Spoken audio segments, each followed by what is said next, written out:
Bad faith, बुरा विश्वास या फिर बदनीयती, इन शब्दों को सुनकर आप सोच रहे होंगे मैं आपसे दूसरों के बुरे इरादे या बदनीयती की बात करूंगा, लेकिन ऐसा नहीं है। इस वीडियो में मैं आपसे उस बैड फेथ या बदनीयती की बात करने जा रहा हूं जो मैं, आप और हम सभी लोग खुद पर करते हैं। यह वो बुरे इरादे हैं जो हम खुद को बर्बाद करने के लिए अपने ही खिलाफ अपने दिल और दिमाग में उपजाते रहते हैं। यह बैड फेथ जीन पॉल सार्त्रे का वह कॉन्सेप्ट है जिसने 99% लोगों को एवरेज और बिलो एन एवरेज बना रखा है, जिसने आपको मीडियोकर बना रखा है और उस रैट रेस का हिस्सा जिससे आप खुद नहीं निकलना चाहते हैं, क्योंकि आपने ही उसे चुना है, क्योंकि आप चुनने के लिए स्वतंत्र हैं। और यही सार्त्रे का कहना था कि इंसान स्वतंत्र होने के लिए अभिशप्त है और इस दुनिया में आने के बाद अपने साथ होने वाले अच्छे और बुरे चीज़ों के लिए जिम्मेदार। और यह सच भी है, क्योंकि हम लोगों की आदत है कि हम खुद को यह सोचकर धोखा देते रहते हैं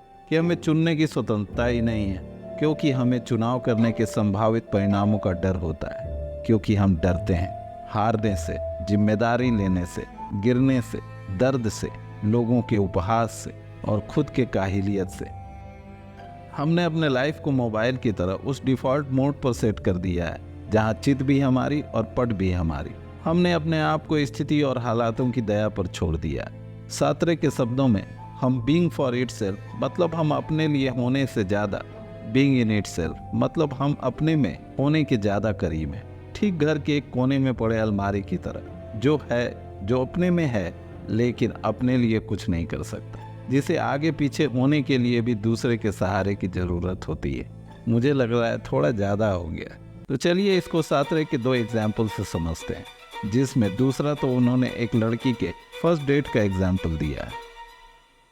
तो पहला एग्जाम्पल उन्होंने एक वेटर का दिया है, जो एक वेटर के तौर पर हर वह काम करता है जो एक वेटर को करना चाहिए, और यही उसके वेटर के किरदार का एसेंस है। लेकिन आगे सार्त्रे कहते हैं कि वेटर का किरदार निभाने में उस वेटर को यह याद रखना चाहिए कि वह उसका वास्तविक रूप नहीं है, यह उसके जीवन का सिर्फ एक पड़ाव है जिसमें उसे वेटर का किरदार निभाना है, जबकि वह एक कॉन्शियस इंसान है जिसे अपनी मान्यताओं, सिद्धांतों, हितों और अपने उद्देश्यों को साधना है। और अगर वह अपने किरदार को निभाते निभाते उसी में खो गया तो वही उसके जीवन की हकीकत बन जाएगी। ठीक मेरे और आपकी तरह, जो अपने हालातों को ही अपनी हकीकत और किस्मत मानकर बैठ जाते हैं, वो चाहे हमारी असफलता हो, मंडे टू संडे एक ही काम करना हो, जॉब छोड़ना हो, बिजनेस करना हो या फिर अपने सपनों को जीना हो, हम खुद को ही बैड फेथ का शिकार बनाने लगते हैं। अरे हर बार तो हारते हैं, इस बार भी हार जाएंगे, जॉब छोड़ देंगे तो पैसा कहाँ से आएगा, परिवार कैसे चलेगा,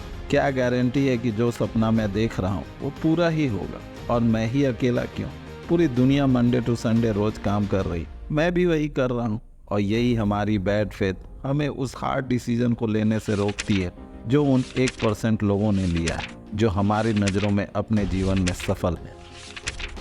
तो वहीं पर उन्होंने दूसरा एग्जाम्पल एक खूबसूरत लड़की के पहले डेट का दिया है, जहां उस लड़की का डेट उस लड़की के फिजिकल अपीयरेंस की तारीफ करता है, जिसमें लड़की उसके तारीफ को तो एडमायर करती है लेकिन उसके सेक्सुअल अपीजमेंट को अनदेखा कर देती है। जब उसका डेट उसका हाथ पकड़ता है तो वो बहुत ही उदासीनता से अपने हाथ को उसके हाथ में देती है, जिससे ना तो वह सहमति देती है और ना ही उसका विरोध करती है। इस प्रकार वह उस क्षण को विलंबित करती है जब उसे या तो उसके इरादे को स्वीकार कर लेना चाहिए या फिर उसके प्रस्ताव को अस्वीकार कर देना चाहिए। इससे सार्त्रे हमारे उस सिचुएशन की बात करते हैं जब हम चुनाव करने के लिए स्वतंत्र होते हैं, लेकिन उस चुनाव करने के संभावित परिणामों का डर हमें चुनाव करने से रोकता है, जिसे हम कन्फ्यूज़न और कसमकस का नाम देते हैं। इसलिए सार्त्रे का मानना है कि बुरा विश्वास विरोधाभासी है, क्योंकि एक तरफ लोग अपने चुनने की स्वतंत्रता को नकारते हैं, जबकि अपनी परिस्थितियों से बचने के लिए उन्हीं पर भरोसा करते हैं। तो कुल मिलाकर मुद्दा मामला ऐसा है कि हमें दूसरों से बचने से पहले